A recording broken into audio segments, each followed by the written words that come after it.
On a clear December morning in 1941, while most of America slept peacefully unaware that their world was about to change forever,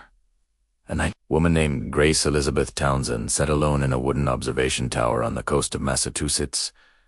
scanning the gray Atlantic horizon with binoculars, and when she spotted the dark shapes of aircraft approaching from the east, she became one of the first Americans to see the new reality of war, because those planes were not American and they were not friendly. And the warning she sent that morning would save countless lives and begin a career that would make her one of the most important observers of the entire Second World War. Grace had grown up on Cape Cod in a fishing family that had lived on these shores for 7 generations, and she knew the sea and the sky the way other children knew their school books, because her father had taught her to read the weather in the clouds and to spot the silhouettes of ships miles away, and to understand that the ocean was both their livelihood and their greatest danger. And she had spent her childhood in fishing boats and on beaches, watching the horizon with eyes that could pick out details that others missed, and she had no idea that these skills would one day serve her country in ways she could never have imagined. The Aircraft Warning Service was created in 1941, as America watched the war in Europe and understood that if conflict came to the United States, the first warning of attack would come from observers who could spot enemy aircraft before they reached their targets. And the Army Air Corps recruited thousands of volunteers, men and women, who were trained to identify aircraft by their silhouettes and to report their sightings to filter centers where the information could be processed and passed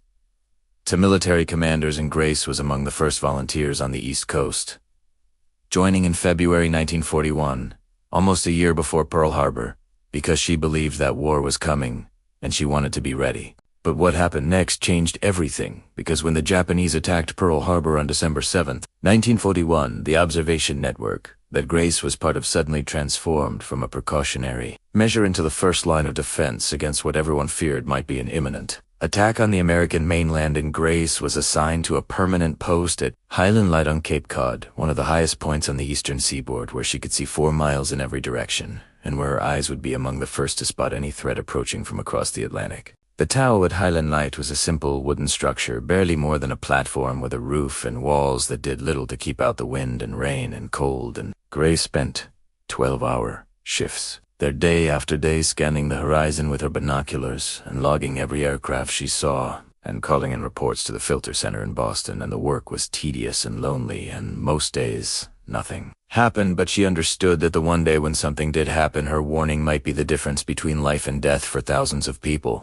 And then something no one expected happened, because in June 1942, German U-boats began a campaign of terror along the American East Coast, sinking merchant ships within sight of shore and landing saboteurs on beaches in Florida and Long Island. And suddenly the threat that had seemed theoretical became terrifyingly real. And Grace watched through her binoculars as ships burned on the horizon and boaties washed up on the beaches she had played on as a child. And she understood that the war had come to America, and that she was standing on the front line. What she discovered next would shake even her commanders, because Grace began to notice patterns in the German attacks, timing and locations that suggested that U-boats were receiving information about ship movements. And she started keeping detailed logs, not just of aircraft, but of ships and weather conditions and anything else she observed.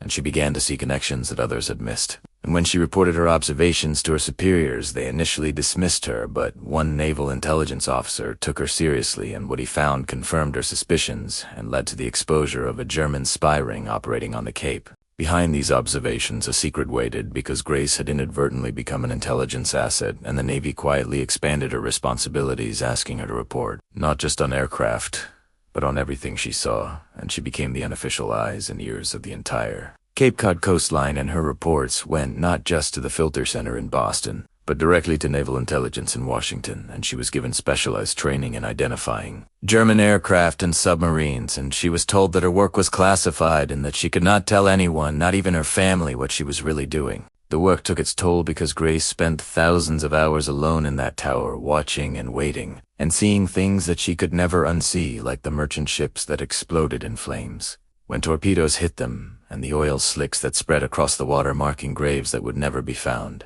and the debris that washed ashore carrying evidence of lives ended in an instant. And she learned to push down her emotions, because breaking down would not help anyone, and she learned to channel her grief into vigilance, because every ship she could warn was a ship that might survive. Yet she never imagined this moment would reshape her destiny, because in February 1943, Grace spotted something that she initially could not believe, which was a German aircraft flying low over the water heading toward the coast. And she called in the report, and the response was skeptical because Germany did not have aircraft with a range to reach the American mainland, but Grace was certain of what she had seen, and she insisted, and eventually a patrol was sent, and they found nothing. But 2 weeks later, when intelligence reports confirmed that Germany was testing long-range reconnaissance aircraft, Grace's sighting was vindicated and her credibility soared. She was promoted to chief observer for the entire Cape Cod district, which meant that she was responsible for training and coordinating dozens of other observers, and she developed new techniques for aircraft identification and reporting that were adopted across the entire Eastern Defense Command, and she created recognition charts and training materials that helped observers distinguish between friendly and hostile aircraft in the split seconds that mattered, and she became known within the service as the one who had eyes that could see what others missed. The women who served as aircraft observers during the war numbered in the hundreds of thousands, and they were among the most overlooked heroes of the entire conflict because they received no combat medals. No glory, and most of them simply went back to their normal lives after the war ended and never spoke about what they had done, but they were the first line of defense, and their warnings saved countless lives, and Grace was their champion because she understood their value when others dismissed them, and she fought to ensure that their contributions were recognized and remembered. The invasion of Normandy in June 1944 brought a new dimension to Grace's work, because now the threat of German retaliation against the American homeland seemed more real than ever, and intelligence reports suggested that Germany might attempt to strike American cities with long-range weapons or aircraft in revenge for the bombing of German cities, and Grace doubled her vigilance, and she coordinated a network of observers along the entire New England coast, and she waited for an attack that might never come, but that she would be ready for if it did. The attack never came, but Grace did not relax, because she understood that vigilance was not something you could turn on and off, and that the moment you stopped watching was the moment when disaster would strike, and she continued her work until the very end of the war in Europe, and then she continued even longer. Because the war in the Pacific was still raging, and there were rumors of Japanese balloon bombs and submarine attacks, and she refused to leave her post until she was certain that the threat was truly over. The Aircraft Warning Service was officially disbanded in 1944 as the threat of air attack on the American mainland receded, but Grace continued to serve in various capacities, helping to train air defense personnel and advising on coastal surveillance. And she became a consultant to the newly formed United States Air Force when it was established in 1947, and her expertise in visual observation remained valuable even as radar technology advanced, because she understood something that machines could not replicate, which was the judgment and intuition that came from years of watching and learning. She was awarded the Medal of Freedom in 1946 for her contributions to the war effort, and the citation praised her exceptional vigilance and her role in exposing enemy activity along the American coast, and she accepted the medal with characteristic humility, saying that she had only done what thousands of other observers had done, which was to watch and wait and hope that their warnings would never be needed, but to be ready if they were. Grace returned to Cape Cod after the war, and she married a fisherman named Robert Harkins, who had served in the Navy and who understood without being told why she still sometimes climbed to the highest point she could find and scanned the horizon with eyes that had never lost their sharpness, and they raised 3 children on the Cape, and Grace taught them what her father had taught her, how to read the weather in the clouds and spot ships on the horizon,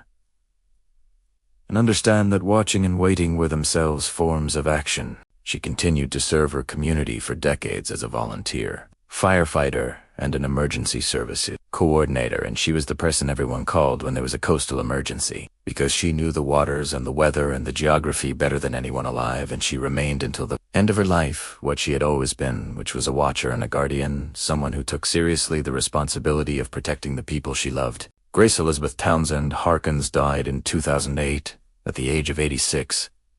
and her funeral was attended by veterans and historians and officials from the Air Force, who came to honor a woman who had seen the war before anyone else, and who had spent her life ensuring that America would never be caught unprepared, and her binoculars, the same pair she had used during the war, are now displayed at the National Air and Space Museum, alongside a photograph of her in her observation tower, and a transcript of the report she filed the morning she spotted those aircraft approaching from the east. Her story reminds us that heroism takes many forms, and that the people who keep watch while others sleep are as important as those who carry weapons into battle because war is not just about fighting, it is also about seeing and knowing and warning. And Grace Townsend understood this better than most, and she gave her service to her country in a form that was quiet and unglamorous, but absolutely essential. She was asked once near the end of her life what she had learned from all those hours in the observation tower, and she said she had learned that patience was its own form of courage, and that watching was its own form of action, and that every person who stands guard over others is performing a sacred duty, whether anyone notices or not. And she said that the real heroes of the war were not just the soldiers who fought, but also the observers who watched, and the nurses who healed, and the factory workers who built, and all the ordinary Americans who did extraordinary things because their country needed them. And that is the legacy of Grace Elizabeth Townsend, the woman who saw the war before anyone else, because she never stopped looking.